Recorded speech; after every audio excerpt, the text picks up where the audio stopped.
Mwiriwe mwaramutse nizere ko mumeze neza bitewe n'aho muherereye impande enye z'isi yose. Mbere na mbere mbanje gushimira wowe wakoze subscribe, wowe ujya uduha akanya kawe ukandika comment, wowe ujya ureba ikiganiro cyacu ukakirangiza, ndagushimiye mbikuye ku mutima. Uyu munsi rero wakibaza ngo mbazaniye agaki, mbazaniye iki?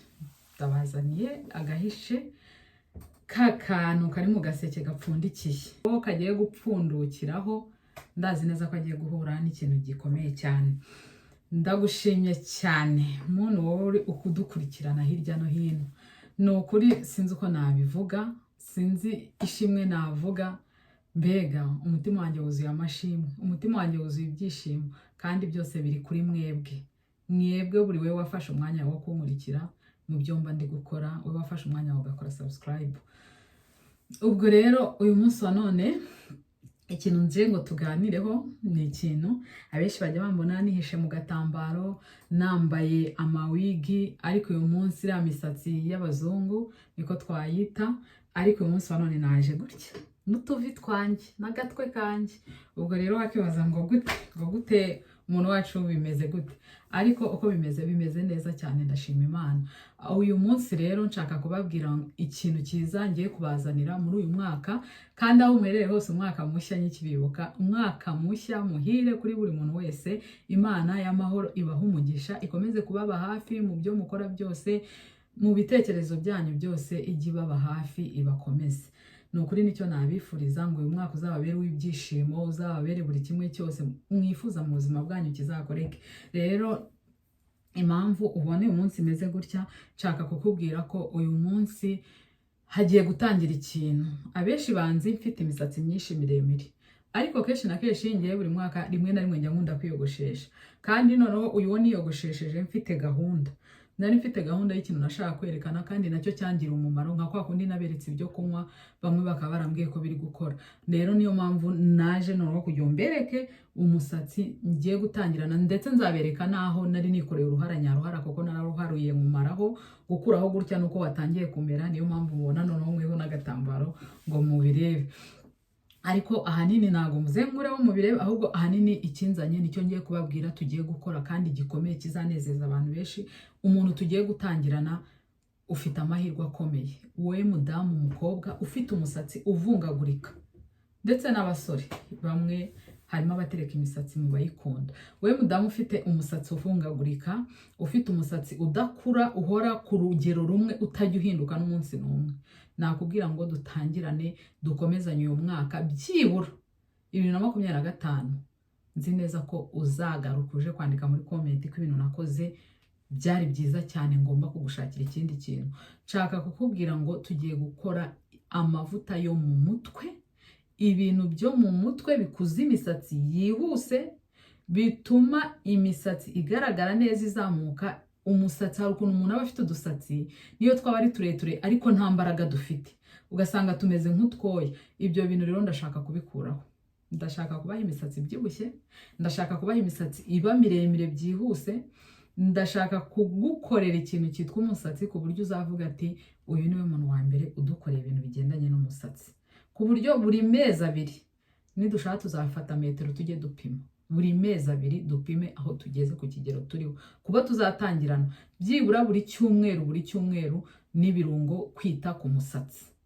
Ariko na babandi ntabwo mbibagiwe, tuzakomezanya babandi turi kurwanya ibiro, turi kongera ibiro, turi kuganira ku biganiro biri hanze aha, ibintu bigenda bidukomeretsa, ibintu bigenda bidushimisha, impanuro ku bana, impanuro ku babyeyi, impanuro ku bagabo, ku basore ndetse n'inkumi. Turacyari kumwe. Ariko icy'umusatsi cyo uvuge ngo cyakemutse, niba ugize amahirwe yo kumva kuri iyi video ukaba wingukiye kuri iyi channel, uhita uvuga ngo ni amahirwe ngize yuko nanjye ngiye kugira umusatsi nk'abandi.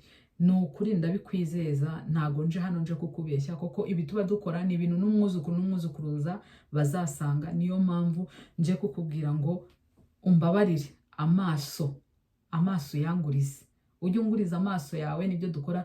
Nzihangana njye nkora ama video matoya atabatindira, kuko umwanya muri iki gihe urahenda, kandi nanjye niko nababwira ko nanjye umwanya uba uri kumenda. Nibyo nshaka rero kubakorera muri ino minsi, tugakora siporo nyinshi, na siporo zizazamo, tujye no muri gym twigishanye na biriya byuma byo muri gym. Nanjye muri no minsi kubera ko umaze kunanuka, ariko nshaka ko umubiri wanjye byibura uzaba ukomeye ku buryo kwa kundi unanuka ukumva ufite imbaraga. Nibyo nshaka. Ibyo nabyo rero nagapfundikiye nzabibereka muri kara gaseke uko tuzagenda tunanuka, uko tuziga gukoresha biriya byuma mbasobanurira. Hari abantu baba bari kumwe n'amanuza amazi arimo biriya byuma cyangwa se baturanye n'amajimu ariko atazi kubikoresha. Ubwo rero karibu ahangaha, byose ugiye kubisanga hano mu bigendanye no guteka nabyo byose. Ngewe ikintu cyose nzi, nta kintu nzahisha umufana wanjye. Mu bigendanye no kwita mu masuku yo mu nzu, mu gusasa, mu kubyuka, buri kimwe cyose ndi tayari ndabazaniye. Buri kimwe cyose, I promise guys, I promise. Ndabasezeranije bashuti banjye, ndabasezeraniye aho muherereye hose. Ndazi neza ko muzishima, ndazi neza ko muzankunda urukundo rwa rundi muzajya muvuga ati cyangwa tugahura, kandi tuzahura. Ngewe mfite icyifuzo cy'uko umuntu wese unkurikira uzagira ubusabe kuri njye. Nifuza ko tugomba kujya duhura.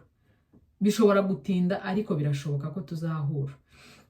Ubwo rero ndagushimiye wowe wakoze subscribe na comment, like na share. Ni ukuri Imana ikomeze iguhe umugisha kandi kongerere. Ni ukuri murabibona ngenda mbasaba hirya no hino, ariko narabibonye mwarabikoze kandi turi kwihuta cyane. Mu minsi mike n'ababana 1000 badukurikira tuzaba tubafite. Mu minsi mike cyane ndi kubona turaba tubafite. Uyu mwaka urarangira tubafite, ariko niyo nakigisha 500 bagafata cyangwa na 5, ibyo cyangwa ibyo ndi gutanga bikagira umumaro, ibyo byonyine birashimishije. Suko bimeze rata, ngiye ndi kumva ariko biri. Umwe afashe cyangwa babiri, burya isomo utanze umwaka akuramo ikintu, biba ari ikintu gikomeye. Ndagushimiye rero wowe wakoze subscribe. Ubwo rero ikiganiro cyacu ndibaza kirangiriye aha. Ni ukuri wagize neza wowe twatangiranye tukaba dusozanyije.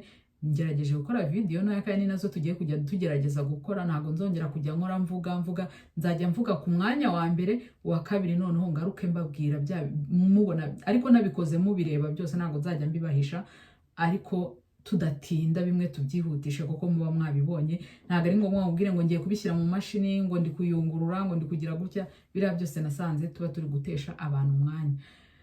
Umutima wanjye uranyuzwe, niko nababwira. Kuba turi kumwe mba numva nyuzwe, mba numva nezerewe.